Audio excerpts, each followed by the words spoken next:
Assalamualaikum warahmatullahi wabarakatuh. Salam sejahtera teman-teman dengan channel Hendarto Anka TV 2. Teman-teman, perkenalkan nama saya eh, M. Hendarto. Di sini kita akan memaparkan bagaimana cara untuk melakukan perizinan penanaman tiang di wilayah tertentu dengan hasil yang terbaik.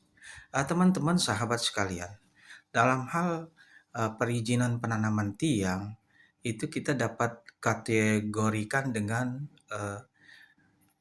teknis wilayah-wilayah tertentu.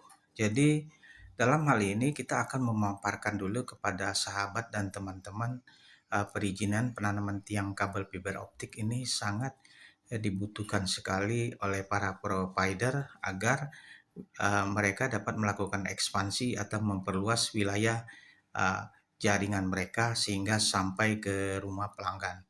Nah, teman-teman harus bisa mengetahui dulu bahwa uh, untuk perizinan tertinggi itu biasanya adalah izin melalui Dinas PU Nasional, yaitu uh, jalan-jalan nasional yang mana jalan ini ditandai dengan marka jalan berwarna kuning. Nah, ini kita harus izinnya di Badan Pelayanan Terpadu Satu Pintu untuk uh, wilayah nasional atau negara. Kemudian yang kedua adalah uh, jalan provinsi, yang ketiga adalah jalan kota, yang keempat adalah jalan kabupaten. Jadi perizinannya tetap satu, yaitu di pelayanan terpadu satu pintu.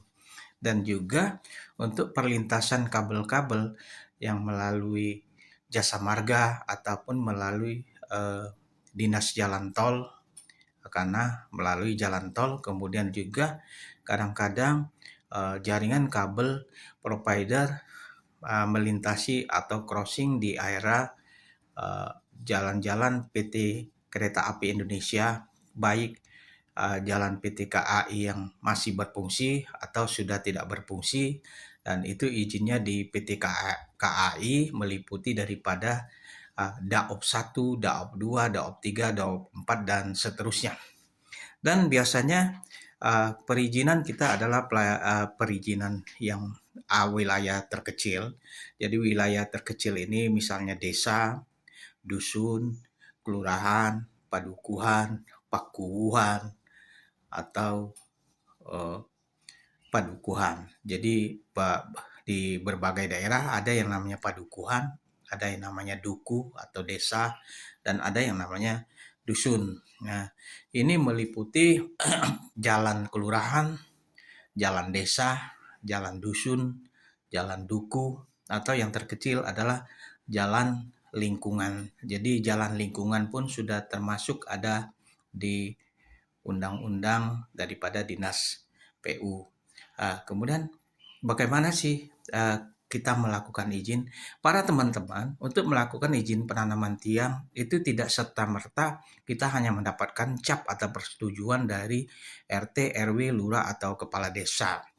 Tetapi kita harus berpikir ke depan bagaimana nanti pertimbangannya pada saat pelaksanaan pekerjaan, apakah pekerjaannya dapat bisa berjalan mulus. Walaupun tidak berjalan mulus, dan kita sudah harus siapkan plan-plan ABCD-nya agar untuk dapat menanggulanginya, agar area yang sudah ditetapkan provider kepada kita itu dapat terlaksana. Teman-teman sekalian, kita salah satu contoh misalnya kita di dusun namanya misalnya dusun Kijang Putih.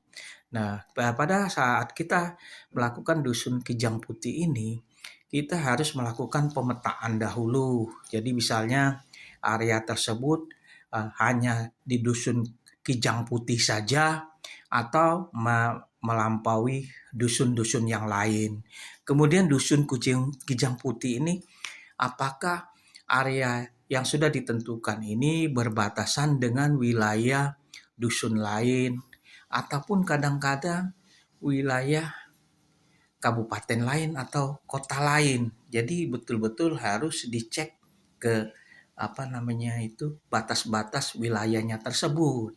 Setelah kita mendapatkan batas wilayahnya sudah sangat baik, yaitu benar-benar kita mengetahui bahwa ini betul-betul tidak melewati dusun lain dan tidak melalui kota lain ataupun kabupaten lain, ya kita baru harus melakukan pendekatan atau perizinan ke wilayah dusun tersebut.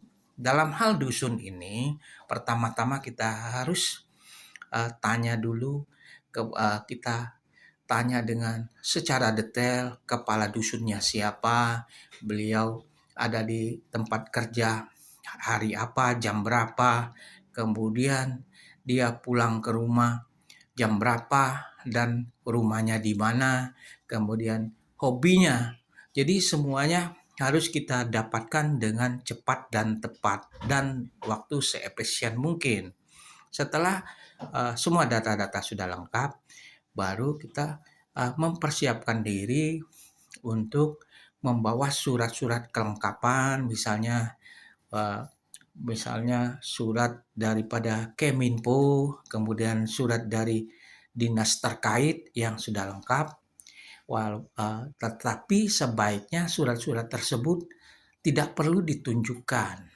Jadi cukup kita bawa saja apabila kondisinya memang harus menunjukkan surat-surat tersebut, dan bawalah name tag Anda dan bawalah juga surat tugas, karena ada desa lurah yang sangat detail banget apakah kita benar-benar dari pegawai perizinan di perusahaan vendor tersebut ataupun kontraktor yang ditunjuk.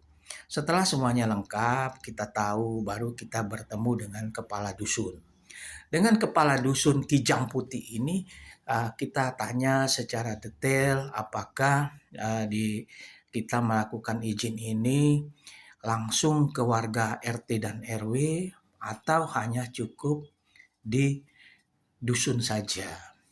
Apabila kepala dusunnya menyetujui untuk hanya di kepala dusun saja, tetap tegaskan dan tetap ikuti aturan perusahaan kita bahwa kita harus mendapatkan surat-surat atau tanda tangan dari warga RT, RW, dan juga ditanyakan secara detail apakah ada ormas-ormas, kemudian karang taruna di wilayah dusun tersebut yang dikhawatirkan nanti akan melakukan pemblokingan di wilayah-wilayah yang sudah ditunjuk dari provider kepada kita untuk dilaksanakan pekerjaan. Jadi harus detail-detail banget. Tetapi apabila kepala dusunnya memberikan kita kesempatan untuk langsung bertemu RT, RW, dan warga, sebaiknya kita pendekatan dengan RT dan RW, para sahabat, yaitu melakukan pendekatan untuk sosialisasi bersama. Sosialisasi pertama ini kita kenalkan nama perusahaan kita, nama provider yang kita bawa, kemudian perkenalkan diri secara pribadi, kemudian perkenalkan produknya. Jadi produk Anda ini adalah jaringan internet yang bagaimana, semuanya secara lengkap sehingga memudahkan orang melihat atau mencermati serta menilai daripada perusahaan tersebut, apakah perusahaan kita ini sudah berkembang pesat atau hanya perusahaan kecil, dan walaupun kecil tetapi misalnya perusahaan kita adalah perusahaan yang menjanjikan. Ya, setelah mereka tahu, baru kita lakukan sosialisasi berbarengan. Kenapa kita harus sosialisasi sampai ke bawah, sampai diketahui organisasi masyarakat, termasuk 3 pilar, kepala dusun, babinsa, babin kamtipmas, karang taruna, sesepuh masyarakat. Dan di dalam hal ini apabila dusun, kita harus mengetahui juga itu jalan dusun, kemudian tiang-tiang yang akan ditanam apakah masuk ke pekarangan warga secara pribadi.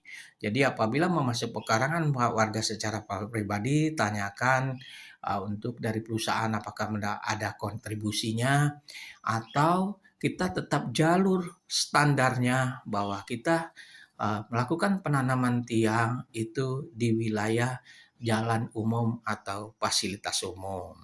Jadi para sahabat dan teman-teman, lebih baik kita berhati-hati dan lebih baik tidak terlalu cepat, tetapi semuanya sudah terangkum sehingga kita dapat melaksanakan pekerjaan apabila sudah mendapatkan izin, walaupun biasanya tetap ada blocking misalnya dari warga-warga yang sebetulnya beliau sangat tidak berkepentingan. Kadang-kadang warga tersebut uh, rumahnya atau wilayah dia tidak ditanami tiang, tetapi kadang-kadang warga ini yang malahan sangat besar protesnya. Dan ini karena kedekatan kita dengan warga yang lain atau dengan RT atau dengan sesepuh masyarakat, nantinya mereka lah yang akan menjadi jembatan. Karena kalau kita sebagai pihak luar, tentunya suara kita kecil didengar. Tetapi kalau sesepuh atau RT yang menegur dari warga tersebut, hal itu dapat disepakati bersama. Jadi betul-betul dalam perizinan para teman-teman semua unsur harus dilibatkan dan harus berhati-hati betul. Kemudian dalam pelaksanaan untuk letak-letak tiang diberikan gambar-gambarnya yang lengkap kepada RT RW warga supaya warga tahu. Kemudian apabila sebelum pelaksanaan lakukan meeting teknis bersama RT RW untuk di mana letak-letak tiang itu dilakukan penandaan-penandaan.